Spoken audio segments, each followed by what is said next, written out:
Okay guys, welcome to Mueang International Airport. Today we're doing a tour of the airport on the domestic side.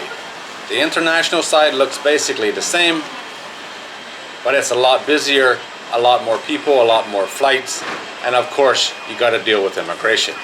I'm also going to give some basic information on this airport. This is a very, very old airport.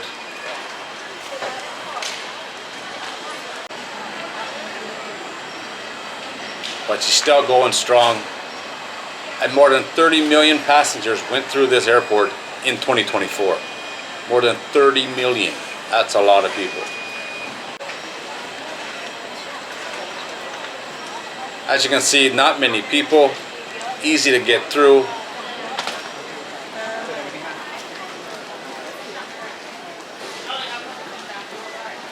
And the first step after your boarding card, after you check in, is security. Security is very easy to get through here. All the same steps, but they have a lot of places, a lot of x-ray machines, and it went really fast.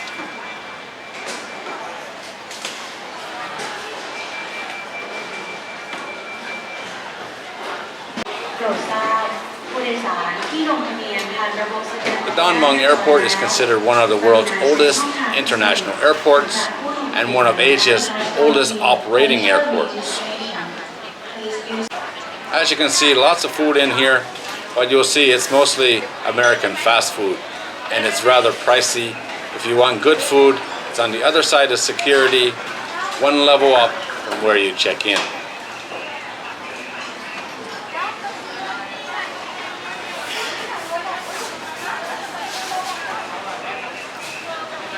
The airport officially opened on the 27th of March in 1914. It was a Royal Thai Air Force base. Although it was used earlier, its official opening was in 1914. Commercial flights began in 1924, making it one of the world's oldest commercial airports. I'm at gate 82. That means I'm taking a bus to the plane. So I gotta go down the basement to get to the bus. I seem to do that a lot for some reason. It's not every flight at this airport you take the bus, but it's the majority of the ones that I go on. The airport consists of Terminal 1 for international flights and Terminal 2 for domestic flights, which are connected by a glass exterior elevated walkway, which is not very long. It's not very far. You really don't realize, you don't notice you're going between the two terminals. The airport also features an exterior walkway connected to the Mari Hotel. I've stayed in that hotel a couple times. It's very, very convenient, and it's not a bad hotel. A little bit kind of weird how it's laid out, but nice rooms and reasonably priced considering where it is. There we go, on the way to the bus.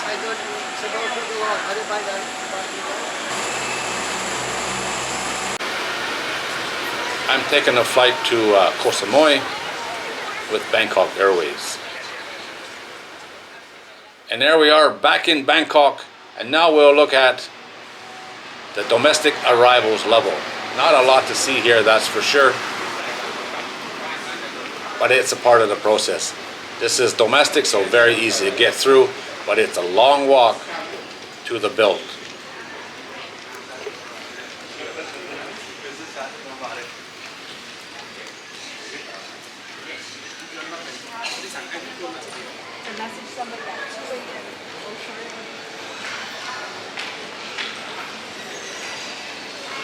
The first commercial flight at this airport was by KLM more than 100 years ago. Just think about how long ago that is.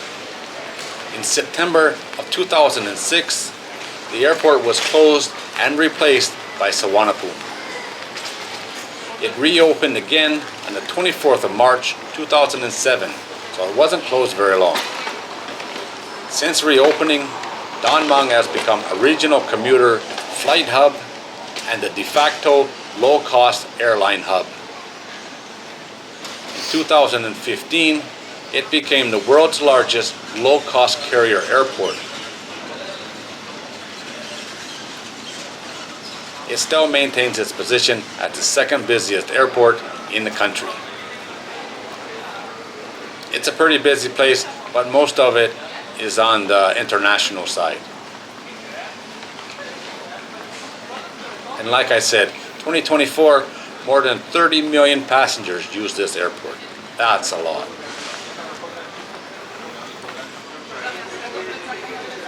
Here we are heading out of the airport.